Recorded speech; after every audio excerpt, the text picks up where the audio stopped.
in their interest to do their part so that the overall system performance is maximized, which is sort of, what most organizations want to do.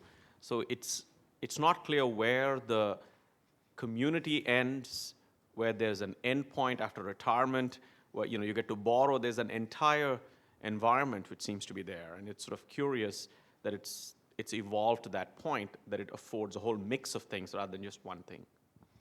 I think the idea of a simple kind of outcome is very clear. It has to be delivered on time, and you don't get anybody else's dubba, or that's a mistake. And I didn't show you the court scene. The next court scene, it's two Dabbawalas who are incredibly angry with each other because one said the other stole his dabba. So there's really great shots of them because they're really angry with each other, and they can do that. But the important point is that also about where the responsibility is. If you're a Dabbawala, you're responsible for your customers, and if you're one, you're responsible. So the interesting problem is that they're running their own business, and they're responsible for their own customers. I'd agree with you that the criterion variable is pretty simple. It's just picking it up and getting it on time. But there's still an incredible interdependency among everyone. And the point is, you're responsible for your customer, but actually you don't have actually you only have very minimal control over the thing. The only thing that saves you is that he has the same problem, which is that he's responsible for his customer, but he can't possibly succeed unless you do your job, and you do your job, and you do your job. So there's this really interesting notion of interdependency among everybody, although individuals are responsible for the final analysis. And then you're right, it's a simple thing. But that's actually one of the beauties of the system, is that if it weren't a community, it would never work. If you two guys were competing against each other, you could forget it. You'd be in trouble. But there really is this common notion that we're part of this organization. And there's a lot of things going on, by the way. I'll do a quick summary when we get close to getting done. But there's a lot of things going on to make you think that you're not maximizing your own rewards or dollars from your customers, but you really are part of an organization. And there's a lot of things driving you to think that you're part of this organization, as opposed to the fact that you're just working on your own. Okay, let's get some other folks who haven't. I have two comments. One, I thank you for your film, which I think has convinced my son to finish high school now. Well, And secondly, I'd be interested in understanding the sort of the impact of their shared religion or their practice of the religion, it seemed, as a group, and how that might impact their collaboration. So you saw the court scene. So filming the court scene was incredible because it was in a room maybe a quarter the size of this room, maybe a half of one of these things. So we had like 3 cameras, lights. These people are all over the floor. And they were really cool because if you watch their faces, they were really paying attention to the court. They weren't paying attention to us, although we were all over the place. The next day, they all went back to the village near Pune, and for religious reasons. And they have their own meeting house. As you noted in the court scene, they own their own ancestral land. If we let the film run some more, and which we may or may not, depending on what you want to do, there was another religious festival called the Diwali Festival, which is the Festival of Lights, where everybody's kind of involved. So there are a lot of, in respect to what you're saying, there are a lot of symbolism and religious symbols. So you might look at this and say, well, I'm in the US, that's never going to happen in my company. But the important message is, for them, there really is a higher order set of values and beliefs that's actually making these two guys work better together. But you should ask that same question in your own organization. So, I mean, in management schools and things like that, we talk about the culture or values of an organization. And I've been in organizations where there really is a strong culture, which means that everybody kind of understands what the values are and everybody shares them. Now, everybody says that's true, but that's not true in a lot of organizations. So that's kind of, the takeaway is that those kind of shared religious beliefs are really important integrators. At the same time, it does translate back to any of our organizations, to my school or others, which says, are there some common beliefs and values? They don't have to be religious ones that kind of guide people's behavior. So that's an important organization. So religious stuff was really important for those folks. Yep. If you look at all the changes in India at the moment, will the system still be there in over 20 years, or will it die? I think it will end. If you look at, there will be bigger trains, for instance, that people can bring their food with them together when they go to work, and the microwave will also go to India, I think so. Well, we could meet in 20 years and hope and talk about that question. You know, the woman that I had from the Hindu, which was very articulate. She was the deputy director of one of the largest newspapers in India, and I thought she was incredibly articulate. And usually I edit interviews, and I was unable to edit hers because all the words were really very good. Her take, and so I have a view about it, but her take, who represents more of an expert in thinking about India and other stuff like that, is that in 20 years it will be here. And it will persist the same way it has over the last 100 years. So that's an interesting question, and it'll be really exciting to see. So I think your question's a great one. It'll be really exciting to see in 20 years whether it does persist. Her take is there'll be changes, like I told you. One of the changes that you see later in the film is some people producing food for multiple people as opposed to family, which has been the more traditional part. But in fact, what they did is, maybe they could have hired a delivery service, but they didn't. They hired these guys to do it. So although the production process changed, the delivery system remained the same. So her bet, and I'll vote with her, is that it will continue. That's a great question. It'll be fun to see. Yep. I had an observation over here in terms of, I think the system works very well also because of its transparency. You do not find the manager or the union lead making a lot more bucks than the others.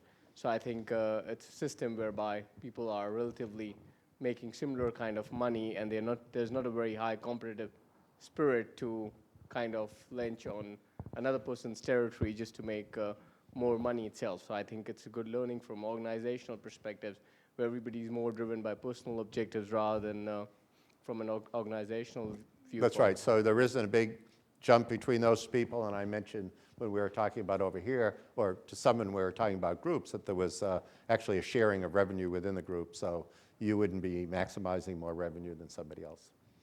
Yep. I was struck by the similarity between this system and an ant colony, for example. How a large, swarm of ants forage for food and then, assemble it finally, at their nest and so on. It's a distributed control. There is no central control, as you pointed out. So I was wondering whether you've done any comparative study about, how ants, that's also fairly low tech in some sense, and then the way Dabbawalas operate. It's an interesting question. I unfortunately have not. I thought after India I would go to Brazil, and just as a contrast, the other film we've done, which is called Escola de Samba, is a film about how people prepare for carnival. And in fact, it's exactly the same as this. We shot it in Sao Paulo. They have these schools, they're called dance schools, but not really. They're social organizations. They get 4,000 people on the street, fully costumed, fully clothed, mostly clothed, choreographed, that's another story,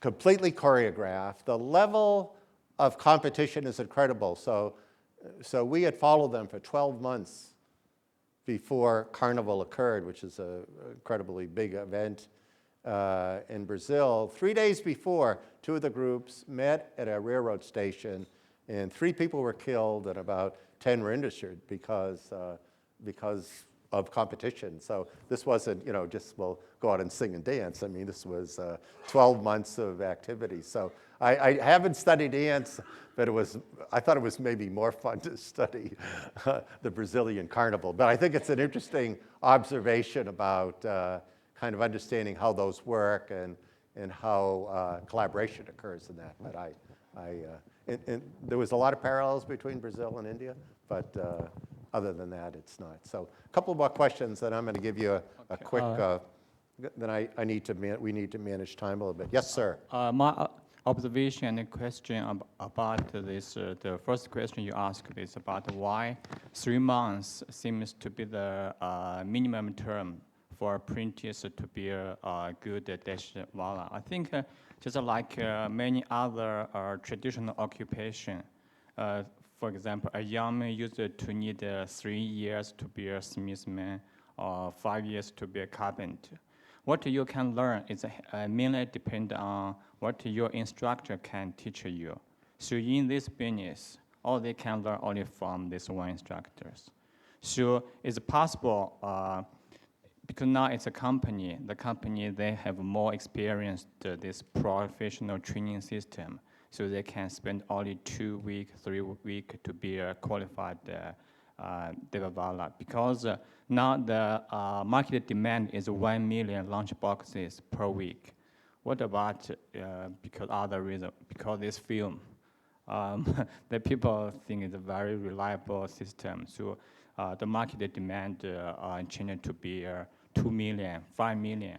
Because in this, so this training system will be a bigger constraint for them to develop. So, but could you reframe your question? So your Yes, question? so my question is really needed to spend 3 months to be a dashwala? Yeah.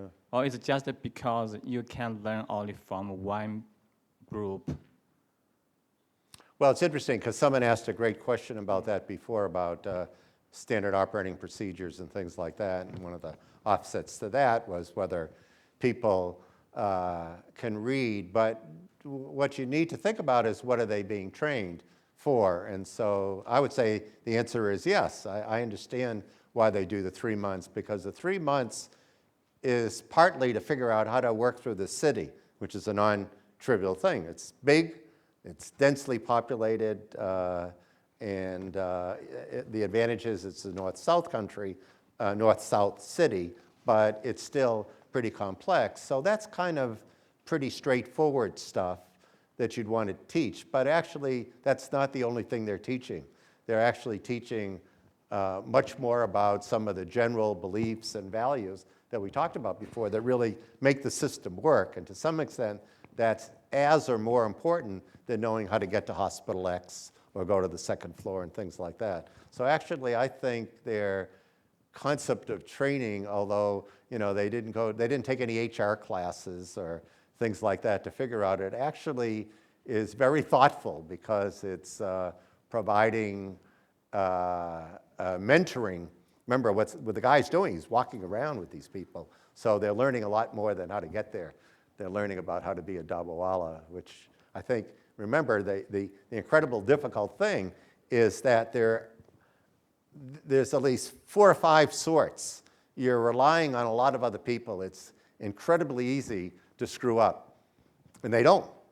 And so the question about, in this highly interdependent system, about why things kind of work remains an interesting question. So I would argue that training's important, and partly because of the complexity of what they're going to do. Well, I should do one more question, and I'm going to stay on time. Yep.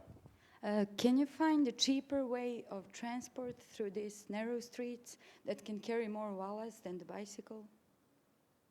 A cheaper way? Yeah, I mean, bicycles are very cheap, and you can carry a lot of wallas on one bicycle, and those streets are way too narrow for something else, I think. Oh, well, you're saying that's one of the reasons why that it Yes. works. Yeah, right. They also weren't 10-speed bikes, right? Yeah, so the bikes were very important. Pre-bikes, Actually, I went, when we were doing the film, I went and found some footage around 50s or 60s. It was hard to see it, but actually they were no bikes, and they were, not that there weren't bikes then, but they weren't using bikes. And it was largely walking in the train and stuff like that. And the carts that you saw were important. But that's a good observation about that. So I'm going to kind of manage time. I'll tell you one quick, maybe funny story. So the film was shot, obviously, in India. We used Indian film crews. If you're in Mumbai, it's very close to the largest producers of films in the whole world, next to that city. So we had, I think when I started off, I was taken back a little bit. We had at least 3 cars with 4 or 5 people in each car, plus motorcycles, and I figured I was close to Steven Spielberg's kind of thing. I couldn't do that. But what an interesting thing is, one of the responsibilities of a filmmaker is, or the director, which I am, was that you had to take people out to eat. So the question is, where's the first place we went to eat? I gave you the hint. McDonald's. I was taken back. I couldn't believe it. But in one sense, it was, in that sense, it was very relatively upscale then for some of the eating places. But when I walked into McDonald's and I said, we're doing this film, I kind of wondered about that.